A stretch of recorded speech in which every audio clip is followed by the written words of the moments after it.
The age of Polaris is about 70 million years old, whereas the Sun is 4.6 billion years old, about 65 times older than Polaris. The sizes of Polaris and the Sun are very different.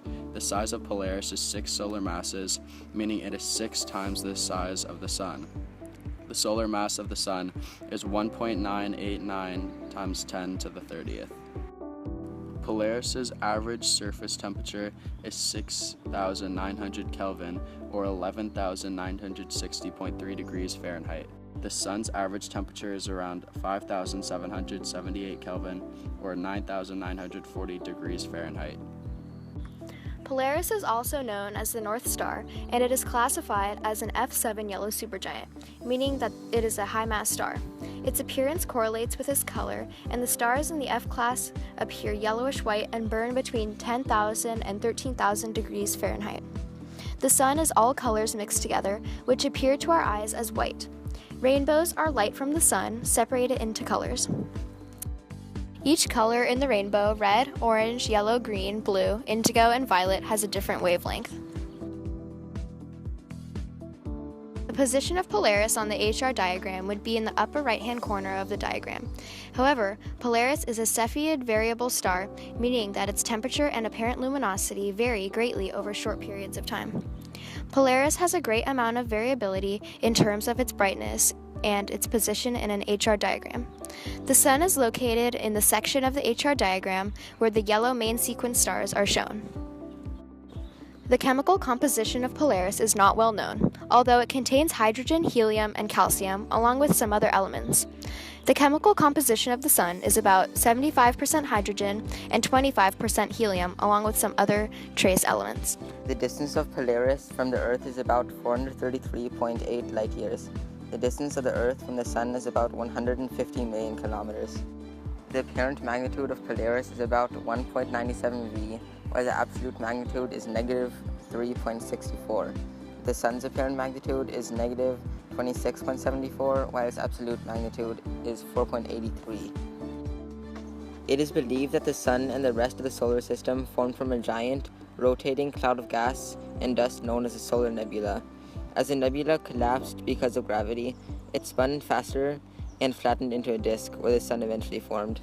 All stars begin in a cloud of molecular dust called a nebula. The cloud of dust slowly gravitationally collapsed in on itself, with particles becoming denser and having higher temperatures, and a protostar was formed. When nuclear fusion began in the protostar's core, as temperatures reached 10 million Kelvin, Polaris was formed.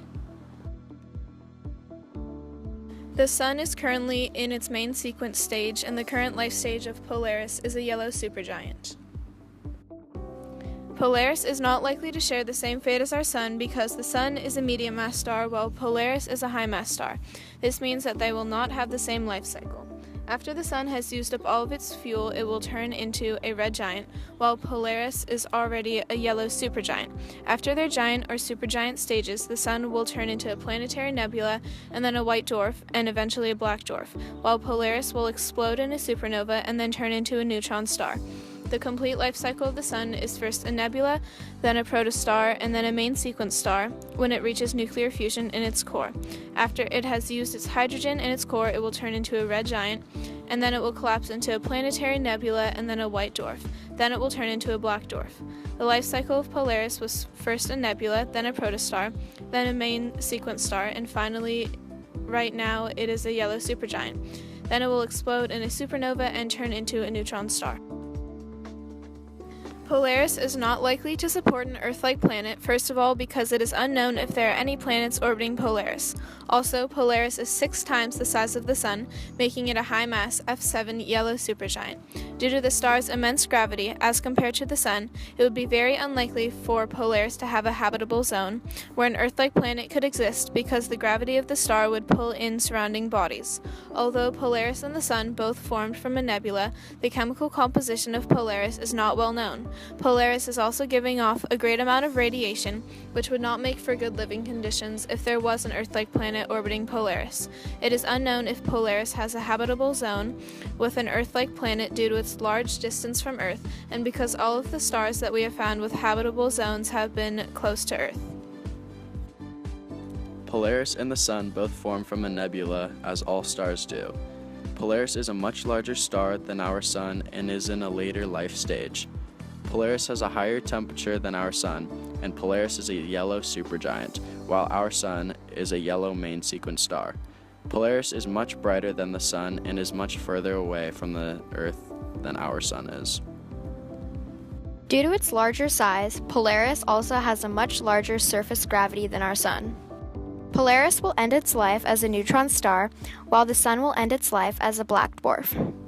The great amount of differences between Polaris and our Sun lead to the conclusion that Polaris is not likely to support an Earth-like planet like the Sun.